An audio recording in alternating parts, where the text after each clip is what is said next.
You're watching the very first episode of Game Development, and today we'll be having a chat about finding an art style for your game. So let's get started. Hello everyone, this is Stephen Caruana and welcome to the very first episode of Game Development.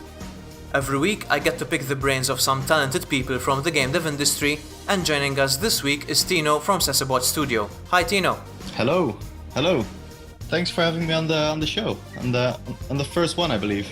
Yeah. Tino, why don't you start by telling us a little bit about what you do? Yeah, so my name is Tino van de Kraan. I am a game developer and co-founder of Sesabot Studio. I'm mostly involved with art direction on our current game, Fragments of Him. It's like an interactive narrative game.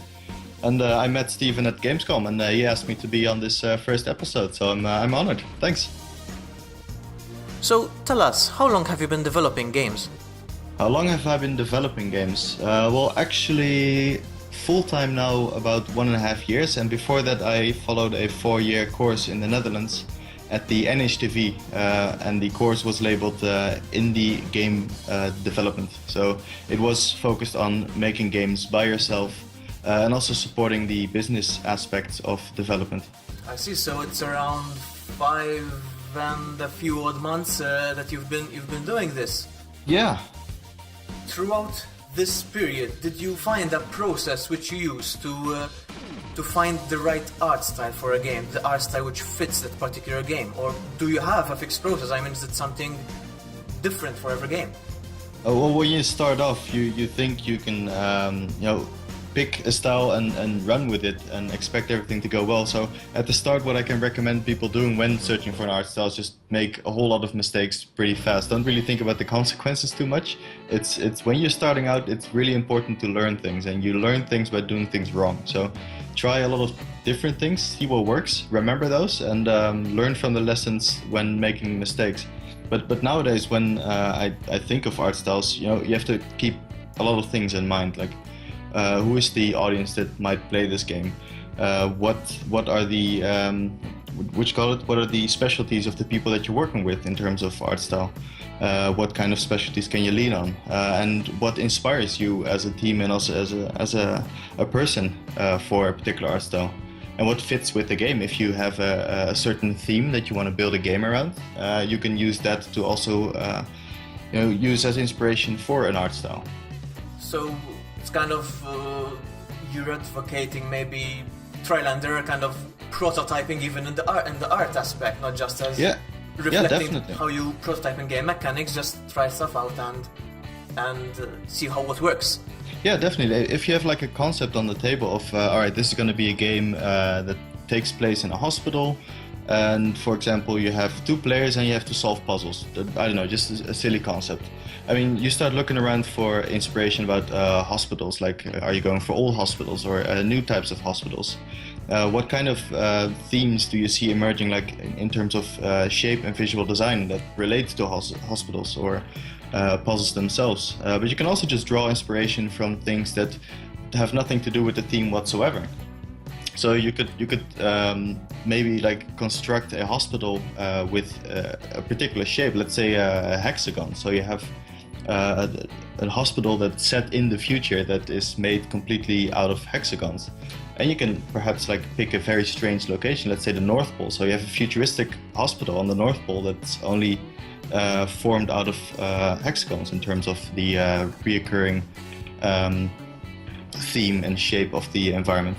So with those elements, with those constraints that you're giving yourself, you already have something that you can follow as a guideline. You even mentioned trying things out even out of left field, so something which say, let's try a hospital with hexagonal rooms. But how would you evaluate the result of that? So is it based on, say, all right, overall this feels good, or this doesn't feel right? Or do you look for specific things a bit more structured, a bit more academically, so to say, maybe look for color or certain aspects? I don't know. Well, that's difficult because you're sort of treading on subjective territory, I mean, especially with art, it's beauty is in the eye of the beholder. There's no right or wrong in art. There's what looks pleasant, what doesn't look pleasant. So it's the same thing with prototyping game mechanics. You create some concepts and you present it to people and you ask about their opinions, and if they believe it fits with the concept that you're basing your work around. So external feedback, basically, kind of, I don't know, you're using other people's opinion to weigh in on even your kind of initial attempts to find a style for a game. Yeah. I mean, if you have, let's say, if you have a particular target audience in mind, then this becomes a lot easier than if you are just making art or creating an art style for practice or for yourself. Because if you're making it for yourself, you just ask yourself this question, like, do I think this looks appealing? Yes. All right, let's keep it. Do I think this looks appealing? No. All right, let's change it. Or what puts me off? But if you're making a commercial game or a game for a particular audience in mind, it doesn't even need to be commercial, then you can ask the people that you're making the game for, or the art style for, or the look and feel. You present them, images, mood boards, concepts, and you ask them, like, we are making this type of experience. This is the visual style we have in mind. What do you think? And based on that, you can steer into the right direction. And how do you improve yourself? How do you improve on something you've already done? Come up with new ideas, make it better, or just try something different? Right. I would definitely say constrain yourself. Constrain yourself by creating assets or art for a game, by following particular rules, by only using particular shapes or only using particular lighting, for example, or because an example that we use now for fragments of him, we have sort of said, all right, we're going to keep everything grayscaled, but we want to convey mood with coloring the lighting. So, the skies will have different lights, the lights from outside, the lights from inside. We also use tone mapping and color grading to convey different moods, but all the environments will have a particular gray kind of look to it, and that is one way that we give this particular game a different style from what you've probably been used to seeing before. We constrained ourselves in going for this particular kind of look. I don't know if you've ever paid attention, for example, to Mass Effect.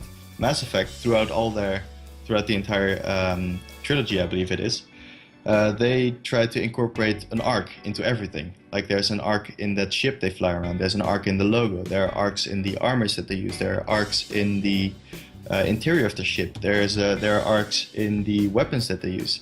It is everywhere, and I've recently read a micro blog about this. It was on Control 500, I believe, so CTRL 500. They have a whole bunch of micro blogs, and once they mention that, you're like, damn, you're right, the arc is everywhere where you notice it. And even the art director there, he said he had to make a gunship for that, for Mass Effect, and he went into his default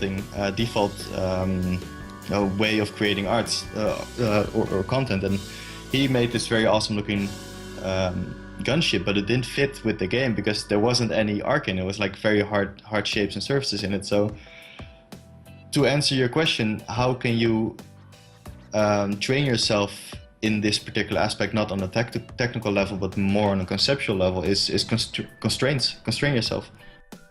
So what you could also do is, like a game jam, in a very short, limited amount of time, you create a game, usually with a small group, and those games are usually revolving around a theme. So when you get that theme, and you combine that with games, you usually get results that you otherwise wouldn't have gotten before.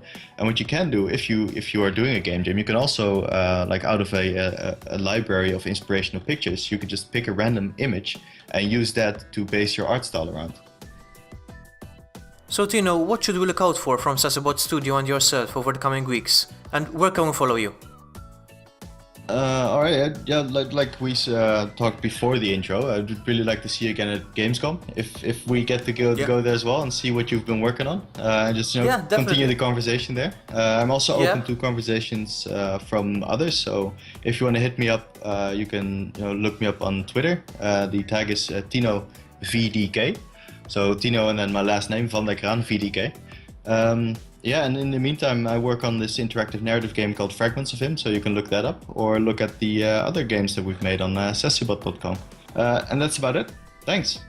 Guys, make sure you follow him and keep an eye out for Fragments of Him. Yeah, we're not ready to show that publicly yet, unfortunately. You got a sneak peek. Yeah, I got a sneak peek. Yeah. Great, Tino, thank you so much for sharing your time with us today. Thanks for having me. Guys, please click on the subscribe button so that you don't miss future episodes of Game Development, and feel free to leave any questions or suggestions in the comment section below or on Twitter. And that brings us to the end of this week's episode, but I hope that you'll join me again next week for another Game Development chat. Thank you all for watching, and I'll see you all very soon.